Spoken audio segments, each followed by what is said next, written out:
Good morning, sir, if you are watching this in the morning. Good afternoon if you are watching this in the afternoon. And good evening if you are watching this in the evening. So today my group will be answering the question that has been asked from the other groups and also you, sir. So for the first question is, how do you make sure that the students enter the classroom? So in the 21st century, everyone has this mobile phone, and absolutely in their home they have their own Wi-Fi. So it is not a problem for them to join the class, or even for us, the teacher, we have the responsibility to make sure that they do enter the class. So we usually make a WhatsApp group, or we will PM personal message them so that they would get up in the morning and they come to the class. Okay, that is the answer for me. Next question, please.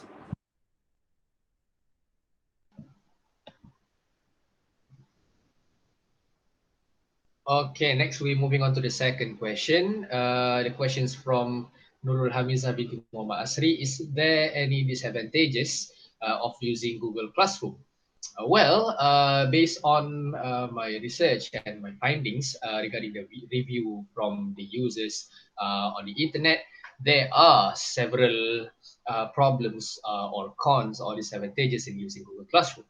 So we have four major problems or disadvantages when using Google Classroom. Firstly, the classroom setup may be easy for the lecturers or the students, but you need to create unique accounts for every student. Let's say you need UITM personal account or IPGM personal account or e-pembelajaran as we are using right now for IPG students.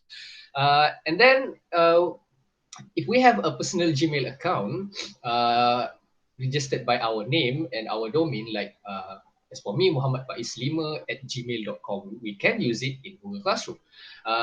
Because of the enclosed and private environment, it is difficult or impossible to share items with the wider school community, for example, or also the public and parents, even if you want to.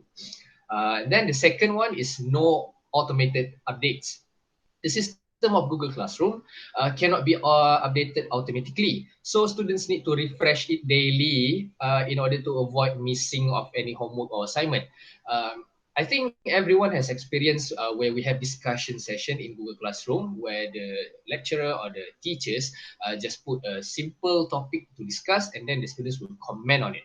The new message won't come out unless you refresh it every time. So that's one of the disadvantages of using Google Classroom, which has no automated updates. And then the third one, you can't grade by rubric or multiple criteria for the assessment or assignments that students send to that Google Classroom, which really limits the grading actually. So you can only change the number value by clicking on the point value, I think, by 100 to lower. So the marking criteria for the assessment or assessment will be from 0 to 100% only, not by the rubrics where, let's say for the essay, the language criteria, and then the sentence criteria. No, you only have from 0 to 100 without knowing the criteria or the rubrics, which the teacher or the lecturer need to do a private comment to really mention the marking system. And then the last one, assignments don't show up in students' Google calendars.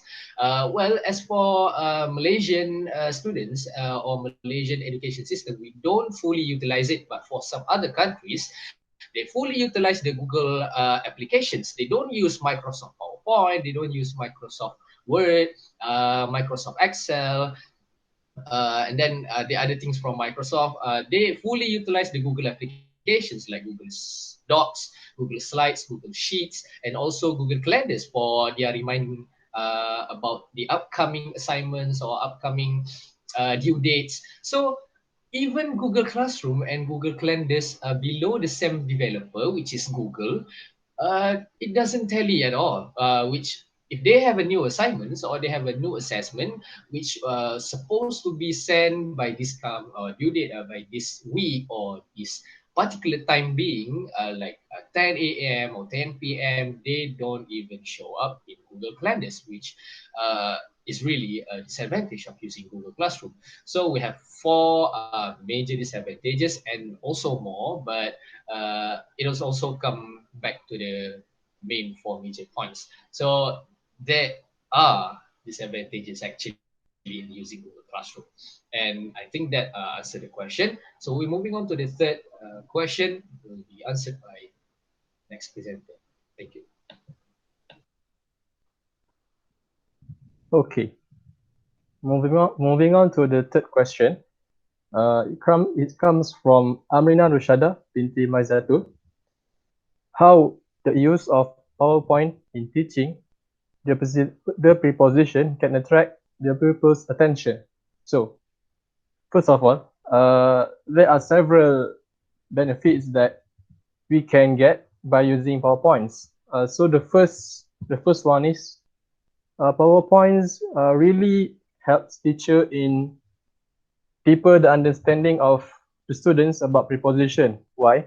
Because preposition usually evolve with words, sentences, phrases. So by that, the teacher can use many functions in the PowerPoints that can highlight what the subject or the main idea that the teacher wants to highlight. For example, selecting animation, you can use it as an option to make the students become more understand about what the teacher is teaching. And then the teacher also can use a lot of patterns and colors about the sentences to enable the students to identify which one is the most important ones by stating what color is it. So and then another function that helps the teacher to teach the preposition, it helps the teacher to organize what the teacher needs to teach. As we all know, there are several types of preposition, and for example, two of them, preposition of time and preposition of place. So by stating these two, the teacher can arrange different slides as PowerPoint, different slides for each types, and this really helps the teacher to be able to differentiate each type differently and able to make the students be more understanding about what the teacher is teaching. Okay, I think that's all. Moving on to the last question. Okay, thank you, Safwan and Shamil, for the answers. And then we already done answering the questions given by the other groups or our classmates. And then we're moving on to the last question, which was sent by our lecturer, Mr. Lee. The question is, how important is self-motivation for online learner? Okay, what is actually self-motivation? Self-motivation is actually our determination in doing something. And then for online learner or doing online learning, we need actually self-motivation because it is actually important. And how important it is, it is because of three major points, which will be presented by me later. Then we have 3 points, which are different places give different moods. And then the second one, time management and commitment. And then the last one is distraction while being online. Okay, we look into the first point, which is different places give different moods. As we all know, if we are having a normal life without this pandemic or without this disease that coming on into our life, we're just going to our classroom and then listening to lectures, learning something new, or maybe having learning session with the teachers or lecturers. So by sitting in the classroom, it's all about learning something and doing activities and so on. While we are doing online learning, we can learn it anywhere. And this is what I'm saying, different places give different moods. If we are in our own room doing online learning, we may get distracted by looking at the bedroom, or we have some snacks that we can eat or something, or maybe we doing online learning at the shopping mall, where we also can get distracted with all those people wandering, and then we kind of go to shopping, which is also a distraction. And different places give different moods regarding to the online learning, and that is how important is self-motivation to keep us focused in online learning. And then the second one is time management and also commitments. Time management is also the most crucial part in self-motivation when we are doing online learning. Time management and commitments really tally each other, because as I said in the first point, it's really linking that if we are in different places, the time management is also different, and the commitments is also different. If we are in our house or in our home doing online learning, we have another commitments as a maybe as a brother, or as a sister, or as a children to help doing house chores or something. So the time management need to be well looked on it, where we need to focus on how we manage our schedule. We need to do online learning at what time, and then we need to do house chores at what time.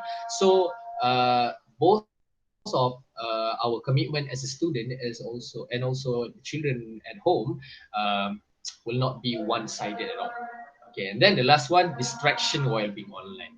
It is undeniable that while being online or doing online learning, students will get distracted by other things, maybe, or other applications, such as they are using Google Meet and then they mute the camera, they mute the microphone, and then they're just playing games, or surfing other websites, or using other applications like Twitters, Facebooks, um, maybe Instagrams, Netflix, and so on. So distraction while being online could be one of the problem in doing online learning. So that is why self-motivation is actually important in online learning, because of these 3 points. And I think the answer to the question, so we already have answered 4 questions given to us regarding our presentation before. And I think that's all. Thank you very much.